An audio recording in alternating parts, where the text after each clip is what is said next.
वाहिगुरु जी इनको कामयाबी की सीढ़ियों पे चढ़ाता है। वो चंद्र प्रकाश भैया की। मैं जोशी साहब से अनुरोध करूंगा, कृपया आप आगे आए और चंद्र प्रकाश जी का अपने हाथों से स्वागत करें।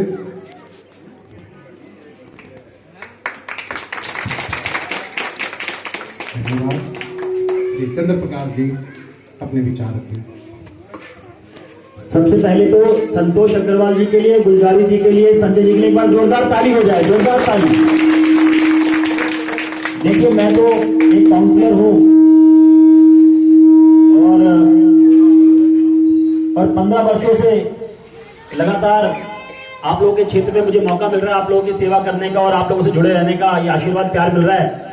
लेकिन मेरे से अच्छा तो भाई साहब बोल लेते हैं, गुलजारी जी बोल लेते हैं, इनके लिए जोरदार ताली बजा दीजिए। बहुत अच्छा बोलते हैं, लगातार बोल सकते हैं और राजनीति में सबसे बड़ा गुण होता है जी ये, जो आदमी लगातार बोल सकता है। मैं तो कहता हूँ भाई साहब को इलेक्शन लड़के एक बार नेता बन जाना चाहिए, है कि नहीं?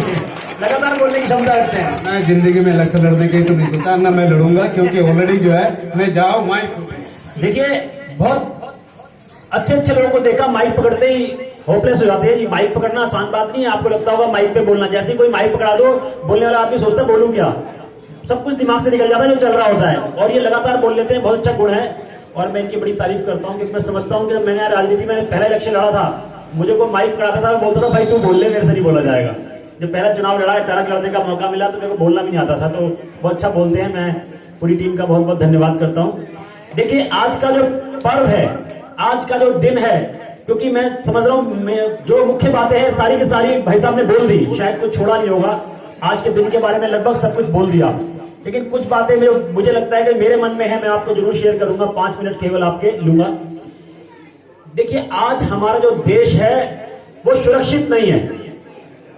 हमारे देश में चाइना बॉर्डर पे बैठा हुआ है, आप समझ लीजिए।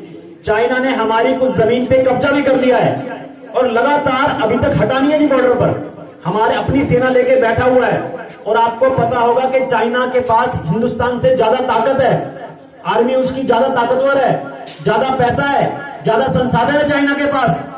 पर हिंदुस्तान के पास कोई कुछ है तो है देश प्रेम, देश का जज्बा, जिससे हम कभी नहीं हारे हैं।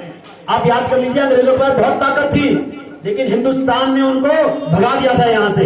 अंग्रेजों के पास कम ताकत नहीं थी, उनके पास भी ताकत थी, पैसा था, लेकिन हिंदुस्तानियों ने उनको देश छोड़ना पड़ा था। जब हिंदुस्तान का बच्चा बच्चा खड़ा हो गया था, हर माँ खड़ी हो गई, हर बहन खड़ी हो गई, तो उनको हमारा देश छोड़ना पड़ा। आज चाइना हमारे बॉर्डर पे बैठा हुआ है, आप सबको पता है, बैठा अभी तक गया नहीं है। और हम सिर्फ वो ये देख रहे हैं कि अमेरिका हमारे साथ है, इसलिए हम पे हमला नहीं कर रहा है, ना पीछे हट रहा है, ना हमारी जमीन छोड़ रहा है। उस जमीन पे भी आके बैठ गया, छोटा मोटा उसने ऐसा कर रखा है कि जो हम चाहते हैं कि वो थोड़ा पीछे चला जाए। हिंदुस्तान चाहता है जो पुरानी वाली स्थिति है वो बहाल हो जाए, लेकिन चाइना पीछे नहीं जा रहा है, अड़ के बैठा हुआ है। हिंदुस्तान भी जानता है कि ठीक है भाई, लड़ाई होगी तो हमारा भी नुकसान होगा, लेकिन हिंदुस्तान दब नहीं रहा है।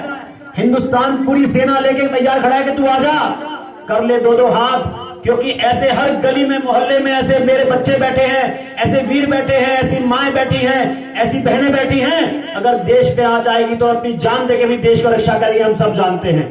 कोई तन से करेगा, कोई मन से करेगा, कोई धन से करेगा, कोई अपना खून देके करेगा। आपको कारगिल की लड़ाई याद होगी, लोगों ने, मैंने देखा था, अपने 1-1, 2 रुपए भी दान किए थे, लोगों ने 5-5 रुपए भी दान किए थे, लोगों ने खून भी दान किया था, लोगों ने कपड़े भी दान किए थे, लेकिन कारगिल की लड़ाई में हम हारे नहीं थे। आज वो फिर वो समय आ गया है, चाहे वो पाकिस्तान हो, चाहे वो चाइना हो, उन सबको ये पता लग जाना चाहिए कि हिंदुस्तान पुराना वाला, पहली बात तो हिंदुस्तान नहीं रहा, और दूसरी जो हिंदुस्तान में सबसे बड़ी ताकत है वो देश प्रेम है। हम सब अपने लिए जीते हैं, हम सब अपने परिवार के लिए जीते हैं, हम सब अपने बच्चों के लिए जीते हैं। जब कोई हमारी माँ की तरफ आंख उठा के देखता है, हम सब कुछ छोड़ के, जब एक हमारे में से आखिरी सांस तक लड़ाई लड़ते हैं, आखिरी सांस तक, अपनी जान देने तक अपनी भारत माता को आजाद करा के रहते हैं। मुझे वो लाइन याद है दोस्तों, जिसमें कहा था, वो गाना है, मुझे याद दिलाता हूँ, हम लाए हैं तूफान से कश्ती निकाल के, इस देश को रखना मेरे बच्चों संभाल के।